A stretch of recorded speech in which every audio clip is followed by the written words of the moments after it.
While the list of alleged victims appears to grow, it also appears that only a few students, a few kids told their parents or school officials.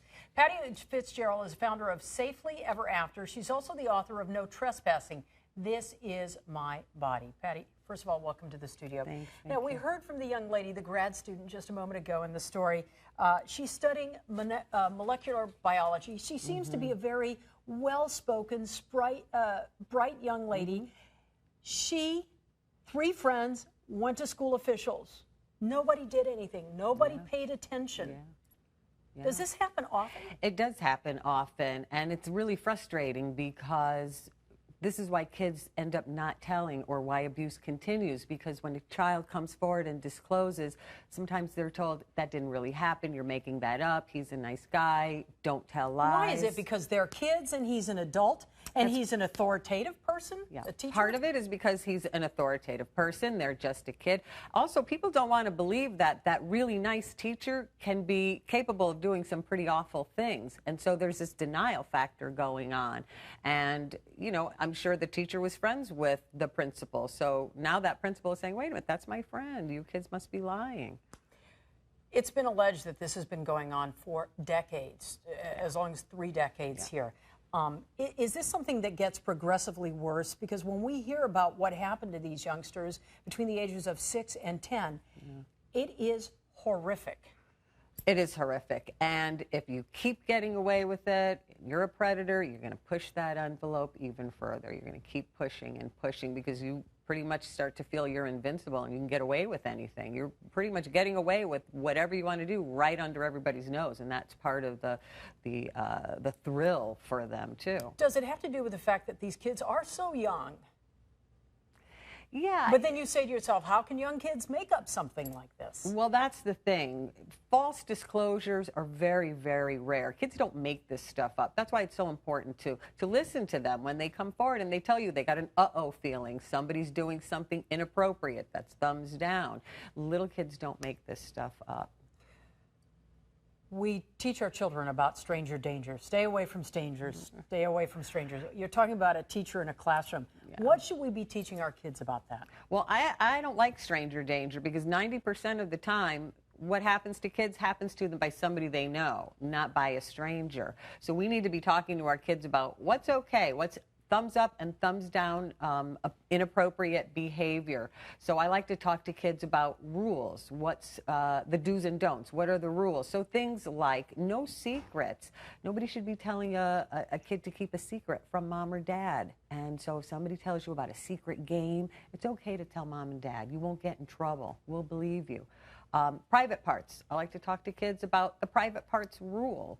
You know, your private parts are private. We don't play private parts games, not with the ice cream man or the next door neighbor or the teacher or the soccer coach. And if somebody tries to break that rule, it's not your fault. It's okay to tell.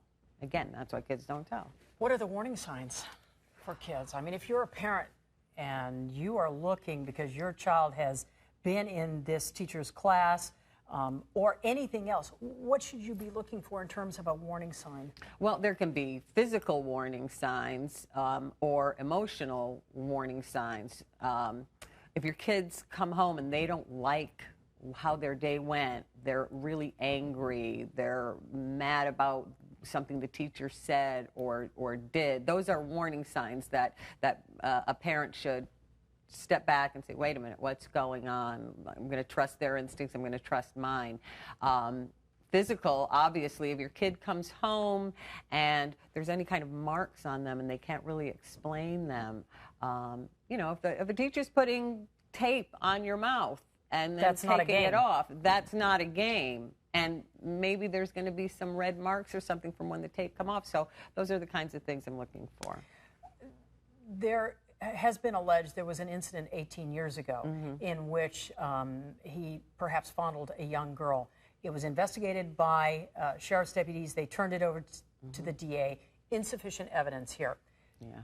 Did the school drop the ball, knowing that at least somebody had said something, even if nothing was found? Should they have been paying more attention to this teacher? Absolutely, absolutely. When an allegation comes out like that, you should absolutely, if you're the school administrator, pay attention. Start monitoring what's going on in that classroom. What's going on in terms of how he's teaching? What is he doing that's blurring the boundaries? Is this teacher befriending certain children that might be a little more vulnerable and easily groomed? Is he going beyond the scope of what a teacher should do, offering rides home, taking kids on special outings, things like that? So yes, I think there was probably a lot of other warning signs that school officials turned their back on. Do you find it hard to believe that someone didn't notice something inappropriate was going on in that classroom? I do find it hard to believe. But again, the level of denial when it's the pillar of the community, that teacher, there's just a lot of denial and people don't want to believe it. So there are times when blatant red flags get ignored and people don't even trust their own instincts anymore. And you think more victims will come forward? He's been I charged do. with 23 counts. I know.